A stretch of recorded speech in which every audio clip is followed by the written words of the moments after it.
Good evening, YouTube family. How's everybody doing today on this lovely Sunday? Hopefully, everybody is doing great, guys. This is Robin Hood and Stock Talk Muhammad G. That be me. For those of you that don't know, well, now you know. I'm the one that brings the latest, the greatest in the stocks for your radar, guys. We're just going to get right to it. We're going to be talking about Casa or Casa Systems, however you want to pronounce it. Casa. You get ticker CASA. They are a 5G play, guys. I just wanted to put this one on your radar, guys. All right. So what are they? What do they do? Casa Inc. or Casa System Inc. Casa System Inc. delivers the core to customer building blocks to speed 5G transformation with future-proof solutions and cutting-edge bandwidth for all access types. In today's increasingly personalized world, Casa creates disruptive architects built specifically to meet the needs of service provider networks. Our suite of open, cloud native network solutions unlocks new ways for service providers to build networks without boundaries and maximize revenue generating capabilities. Commercially deployed in more than 70 countries, Casa services over 475 tier 1 and regional service providers worldwide. Guys, I think this is a great one to put on your guys' radar, guys. I found this. I was just looking at 5G plays, right? And I found this one, and they're a good one to put on your radar, guys. I got some of their fourth quarter earning reports here that I'm going to read to you guys here in a sec. All right, guys. None of this is financial advice, guys. I'm just merely sharing my thoughts and opinions as I invest in the stock market in my Robin Hood account. With that being said, if you guys can do me a favor, man. I ain't asking for too much, guys. If you guys can just do me a favor and smash that like button, it helps me out with that YouTube algo, guys. And if you can hit that subscribe bell if you want to be notified when I come through with the latest and the greatest, that fire for your radar, guys. So hopefully your account and my account can go up in them dollars, guys. As you can see in this video here, guys, you know, this is just a little brief video, 3-minute video on what it is that they do, right? It just played music. They didn't talk, or else I would have left it on so you guys can hear what they're saying. But you guys can obviously read what they're showing, right? Because it's just nothing but music in the background. So that's why I am sharing as the video is playing, guys. But they are currently trading at $9.05 right now, guys. And they had gained 1.23% on the last trading day, which was Friday, right, guys? It had rose from 894 to 905, right, on Friday.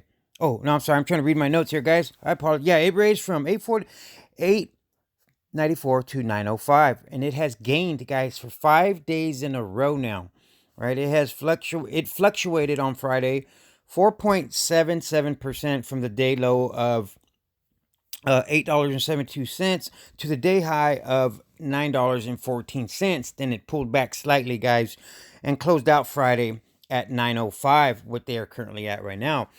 705,000 shares were bought and sold for approximately 6.38 million, guys.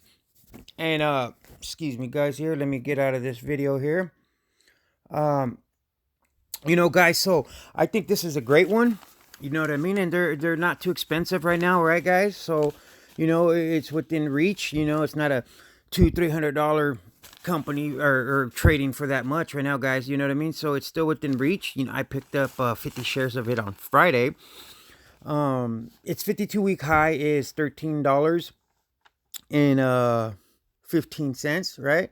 4 analysts give it a strong buy rating and also a price target of $14.65, right? Their market cap is $790 million, right, guys? So they are definitely not a penny stock. They are a small stock, right, guys? Last week it was up.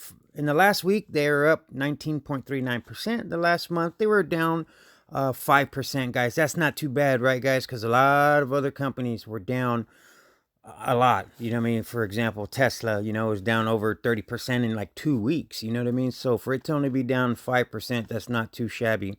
In the last 3 months, it is up 33.8%. And in the last year, it is up 376%, guys. That's not too bad. That's a pretty good steady climb all year long, 376, regardless of there being a global pandemic going on, guys. These guys were still able to uh, rise 376 for the year of 2020, right? Its first level of resistance, guys, is at $9.15. So they are currently just sitting, you know what I mean, 10 cents shy of that first level of resistance, right? So either they're going to meet a little bit of resistance or they're going to blow right past it to that second level resistance at $9.74. And that third level, guys, of resistance is at $10.64. And after that, obviously, it is to the moon, as we like to say. And if you're invested in this company like I am, then that's what you want, right? You want it to go to the moon. And that first level of support, guys, is at $8.94. So it is currently sitting in between that first level of support, guys, and that first level of resistance. Right, it is basically 10 cents, well, it's 11 cents shy of that first level of support, and it is 10 cents shy of hitting that first level of resistance, right, guys? So it can go either way, up or down, guys. But me personally, with it being a 5G play and, you know, us moving towards 5G, so on and so forth, I think it's going to consistently continue to grow and continue to go up, guys. And that second level of support, guys, is at $8.08. And if it continues to dip any lower, well, $7.93 is that third level of support. But me personally, in my opinion, guys, from me looking at the charts, I truly don't think it's going to continue to go down. I think it's going to continue to go up, guys. And I just wanted to briefly show you here, right, guys? They have partnership with Amazon. That's who AWS, Google, Hewlett Packard, guys, CNN, Juniper Network. All right, guys. And, you know, there's a bunch of press releases here. This is their homepage if you want to go through it. You know what I mean? And do it. These guys do so many things for 5G, guys. I mean, I can be here forever. I don't want to take too long, just long enough, right? It's a Sunday, right? And I just wanted to show you briefly, you know, who these guys are. And I was going to read a quick article. These are their partners. Look at all these guys right here. All these people, right, that they have partnerships with here. So many people here. Look at that. You got AT&T, Wave, Verizon. You know what I mean? They're in 70 countries, guys, right? They have 900 employees. Over 475 customers, guys. They have been leading through innovation for the past 20 years, right? As it says here, by building a culture of constant exploration, Casa System has placed itself at the forefront of virtually every technology inflection point over the past 20 years, right, guys? I'm not going to read every one. I'll just read a couple, right? Since 2003 all the way to 2020, guys, these guys have been just on the forefront, like it says, just constantly staying up with the times, right? it says here, achieves groundbreaking 5G FWA milestone, world's first extended range 5G NR data call over wave.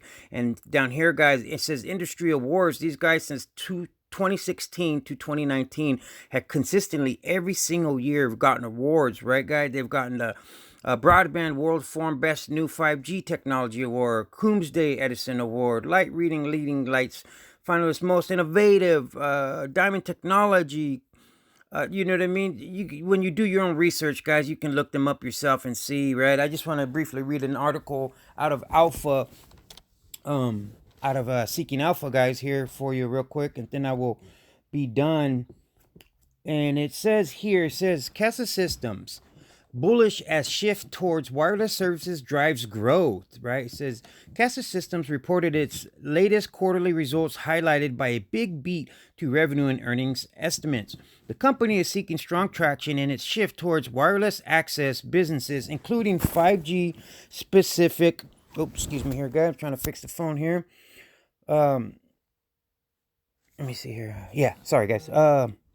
It says strong. The company is seeking strong traction in its shifts toward wireless access businesses, including 5G specific software devices. Stronger profitability, including framing margins, supports positive momentum for the stock. right? It says Casa Systems reported its 2020 fourth quarter earnings on February 19th, which was a couple weeks ago, guys, with non-GAAP EPS of 27 cents, which was 16 cents ahead of estimates. The company also GAAP profitable with GAAP EPS of 27 cents, well above the consensus forecasted for just 7 cents. Revenue in the quarter at revenue in the fourth quarter at 120.5 million. It was up 6.7% year over year and favorably 12.8 million above the market forecast. That's really good, guys. All right, 12.8% above what they had forecasted. That's pretty darn good. Mind you, there is a freaking pandemic going on, guys. You know what I mean? I always like to throw that in there, right? Because these companies that do good during the pandemic, you know what I mean? That speaks volumes on the company and what they're doing, right? It says with the effectively blowout quarter for the company, which surprised the market with both its operating and financial performance, the results were supposed to be a 10% decline in both SG&A and total operating expenses, driving income from operating up 73% compared to fourth quarter of 2019 last year, right? For the year, revenue reached 201 million, up 13% year over year with EPS of 29 cents, reversing a loss of 57 cents in 2019. Much of the momentum has come in the last two quarters, with the big story being the wireless segment now representing 42% of total revenues, up from 20% back in quarter two. Right, guys? They were supposed to decline. I don't know if you caught that or not, guys. They were supposed to decline 10%, guys. Right, but they made money. Right, so that's why they blew this quarter out of the water. It says the company is seeing strong demand with wins from major operations across North America, Europe, and APAC regions. A growing backlog supports the outlook for continual growth from 2021. Management cited the rollout of its recently launched 5G access devices and sales of its broadband network gateway router, BNG, a strong point during the quarter from the conference call. Let me see here. It says management and guidance consensus expectations. Official guidance for 2021 revenue between 425 and 445 million represents an 11% top line growth at the midpoint. An operating income target between 28 and 38 million compared to 24.2 million in 2020. Right, guys? So they're obviously going to make more money. They're expecting to make more money in this year here, guys. The expectation is that margins remain elevated, supported by wireless services, billing balancing more modest trends from the legacy cable and fixed telco segment. The adjusted EBITDA midpoint forecast of 65 million, representing an increase of 18% versus 2020. Finally, the non-GAAP EPS guidance between 23 and 32 cents is approximately flat compared to 28 cents in 2020. Right, guys, I'm just going to read a little bit more here for you guys, right? It's a pretty long article. I don't want to, like I said, take up too much time, guys. I just wanted to put this one on your radar for tomorrow so you could look it up. Oh, real quick, guys, that one video that I made on Thursday about autoimmune, guys, I don't know if any of you guys that were watching, it shot up, guys, pre-market, like 24%, guys. So had you been in that play, right, if you would have checked it out, like I said, your account could have possibly went up, guys. Don't count me out, guys. You know what I mean? I know I'm the newer guy on YouTube. I'm not that I'm new, but I'm one of the newer YouTube guys out here giving information on stocks, guys. But just because I'm a newer guy, not one of these veterans that are out here, don't count me out, because I do my due diligence, guys, for you and I, so our accounts can go up in them dollars, guys. Just had to throw that out there, guys. It says Casa is well positioned to benefit from all themes like 5G and enterprise level 1 small cell deployment. It is important to note that Casa counts on tier 1 level customers like US-based AT&T, Verizon, and in the US, along with international players like Telephonic SA and Von Defon Group, VOD, as key suppliers. We like the international footprint and seeing significant growth opportunities in various emerging markets. Right, guys? Like I said, they're over 70 countries, right? It says, in terms of valuation, even the latest surge in shares, Casa remains reasonably priced, in our opinion. The metrics we're looking at include a 2-year forward PE of 25x, based on the fiscal 2020 2022 consensus EPS target of 42 cents is in the context of earnings nearly doubling over the next 3 years. Right? It says final thoughts. Overall, we are bullish on Casa and expect shares to continue to repricing higher, supported by more positive sentiments toward the long-term outlook. Going back to the consensus estimated mentioned above, our take is that the targets are conservative and their upside as the industry 5G upgrade cycle picks up this year. Right, guys? So, like I said, I just wanted to put Casa Systems on your radar, ticker CASA, guys. I hope that you guys found this video very helpful, guys. Oh, I just wanted to look up one more thing, guys. That is my bad. I always like to look up who the we'll do it together here, guys. Simply Wall Street here, guys. I want to see the institutional investors, guys. That is key, right? That is major for me. I like to see what institutional investors are in there, right? This is one of my I like to look it up here on Simply Wall Street, guys. That's a good thing to look up, to use, right, for when you're doing your own research, guys. So let's look these guys up here. Let's see who we have on. Let's see here. BlackRock, guys. Look at that. You got BlackRock owns 2.89%, 21.9 million, guys, shares. You have Vanguard owns $16 million worth of shares, guys. Who else is in here that is well known? Renaissance Technology is another good one, guys. For those of you that don't know, they're a very good one out there. They own 5.2 million shares, guys. So you have two of the biggest world's institutional investors, guys, that own 16 million shares, just them two, and 21 million shares. Do the math. That's a lot, guys. Like I said, sorry about that. I should have had that on there, guys. And this is Robin Hood and Stock Talk Muhammad G. That'd be me. For those of you that don't know, well, now you know. I'm that guy that brings the latest in the radar for your stock. I'm all tongue-tied, guys. I bring the latest and the greatest, right, to put on your radar, guys. So hopefully you found this useful. If you guys can like and subscribe, guys, I would really appreciate it. I hope you guys have a wonderful, blessed Sunday with your loved ones. And real quick too, guys, the markets are in the green right now, right? So hopefully, fingers crossed, that tomorrow will be a great day in the markets. We need another green day, guys, right? So we can continue to grind our way back up to that $1 million mark. All right, guys, you guys stay blessed. Peace.